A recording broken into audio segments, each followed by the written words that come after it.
marketing lagi, suka-suka mereka. Pakai imajinasi mereka untuk mendapatkan return untuk mereka yang paling baik. Tapi kalau dari Menkyu sendiri arahannya apakah? Maksudnya lebih prefernya ke proyek-proyek yang komersil swasta, apakah proyek prioritas pemerintah gitu? Yang kita bilang ada nggak jangan dipakai beli bond dan jangan dipakai beli SRB gitu.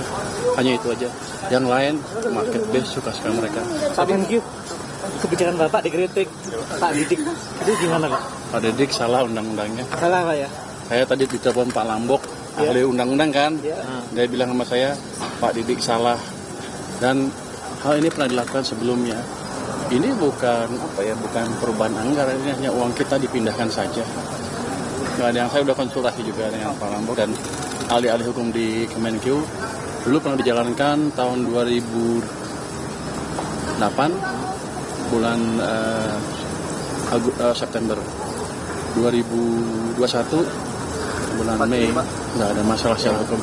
Jadi Pak Didi harus belajar lagi kelihatannya. Pak, kalau yang 200 triliun itu, tapi ini yang silpa Pak. Silpa apa sal gitu Pak, yang berasal yang 200 triliun itu? Nggak ada urusan, pokoknya uang saya di bank saya geser, dari BI geser. Jadi Anda punya. Ini bukan dipinjemin, saya taruh aja, saya pindahin uangnya. Seperti Anda punya uang di bank A dan bank B, Anda pindahin uangnya dari bank B ke bank A. Uang Anda tetap kan, bentuknya sama ya, tabungan apa-apa. Jadi nggak masalah, cuma pindah aja. Cuman karakteristiknya beda. Kalau bank sentral nggak bisa diakses oleh perekonomian dan perbankan. Kalau di bank biasa bisa diakses dan bisa menjebak dan bisa memberi stimulus ke perekonomian. Itu utamanya. Jadi banyak yang salah mengerti. Seolah-olah saya memakai SAL untuk pembangunan atau uangnya saya ambil untuk pembangunan tertentu. Tidak. Saya hanya memaksa perbankan berpikir secara profesional. Jadi saya memaksa market mekanisme berjalan dengan memberi uang tambahan ke mereka. Jangan santai-santai aja jadi naruh uang di bank sentral, di obligasi, nggak ngapa-ngapain, enak banget. Jadi sekarang mereka mesti berpikir sesuai dengan fungsi mereka, yang fungsi untuk apa perbankan dibuat. Imbarannya siapa Pak yang pusing Pak? Katanya apa ya? Saya pikir semuanya pusing. Pak, kalau untuk stimulus anggarannya dari mana aja, berapa sih Pak? Untuk stimulus yang terakhir kemarin diluncurkan, anggarannya berapa dan berapa yang udah di... Saya pikir yang paling besar kan yang 7 triliunan kan, yang untuk apa tuh? Saya lupa, 7 triliun untuk beras yang 2 kilo.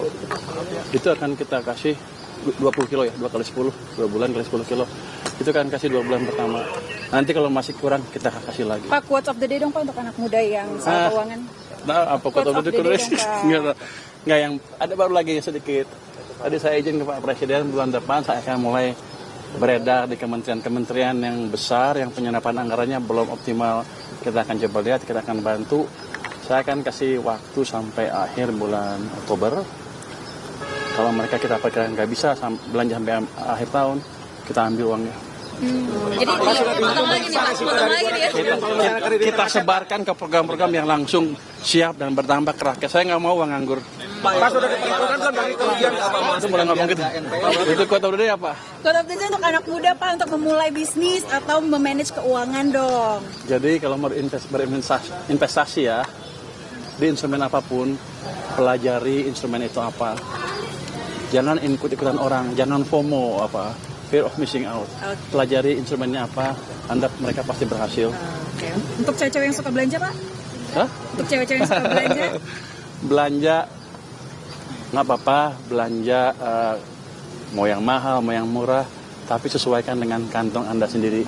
Jangan ngutang. Oke. Pak, bayar Bapak, strategi Bapak itu dianggap sebagai dibandingin sama pemain sepak bola tuh kayak strategi menyerang gitu Pak, dibandingkan dengan Bu Sri Mulyani yang ofensif. Defensif? Ya defensif, sorry.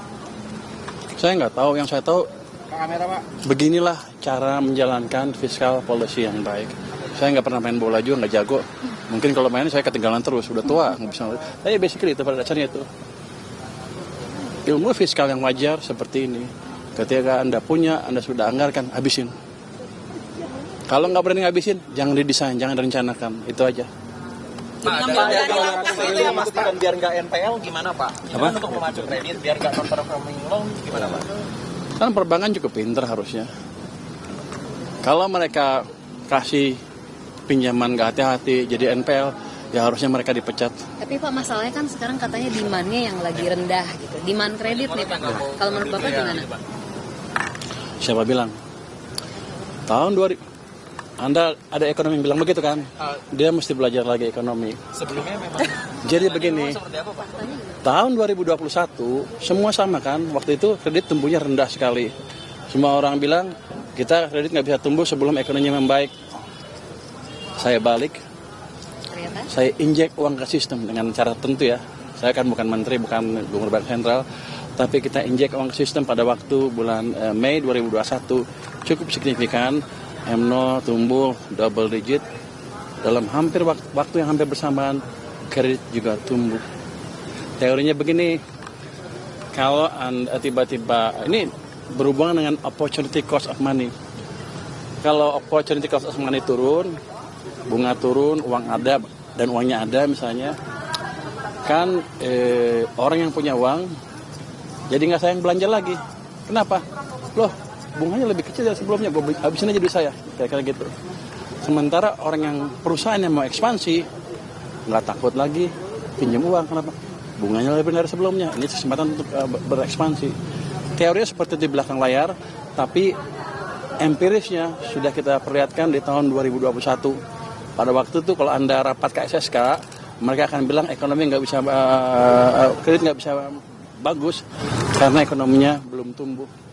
Saya bilang enak amat kerjanya kalau gitu. Regulator ngapain? Jadi kita balik waktu itu dan berhasil. Itu bukti yang nyata. Jadi untuk saya sih terlalu dini untuk merubah undang-undang P2SK.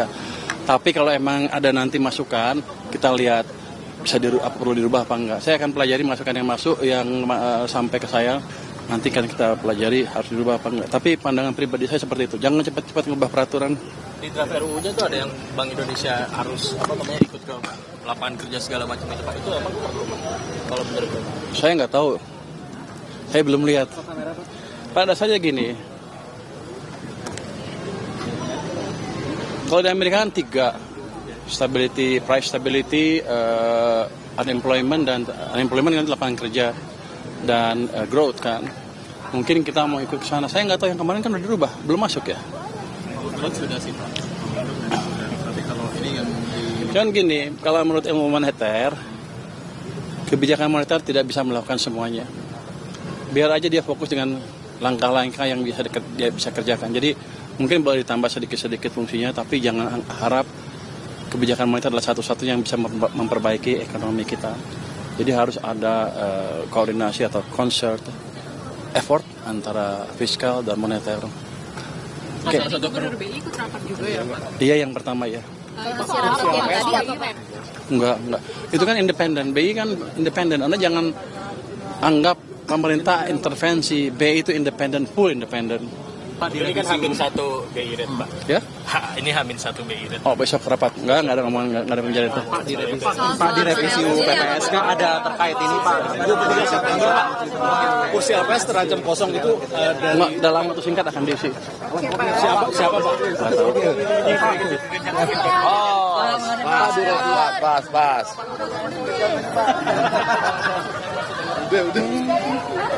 Hitung lagi mendetailkan apakah sampai detail berapa sih sebetulnya cost per KWH dari decision yang dibuat, dan kalau ada subsidi berapa subsidinya. Jadi belum terlalu matang, masih akan dihitung lagi oleh Pak Bahlil. Tapi prospeknya kelihatannya bagus. Pas masih ada nganggur di kementerian.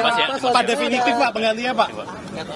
Besok sama Menteri Keuangan untuk rencana kerja lebih ke DPR Pak jadinya.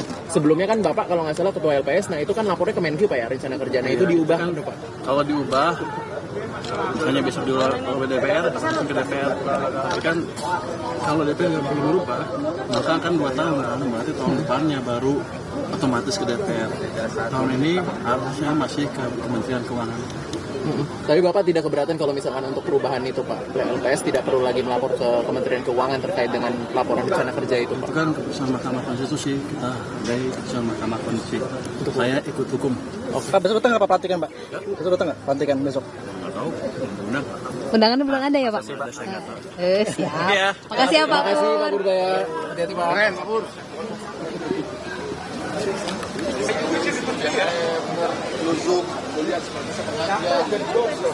Lagi maju. Bang jangan diconglorin gitu.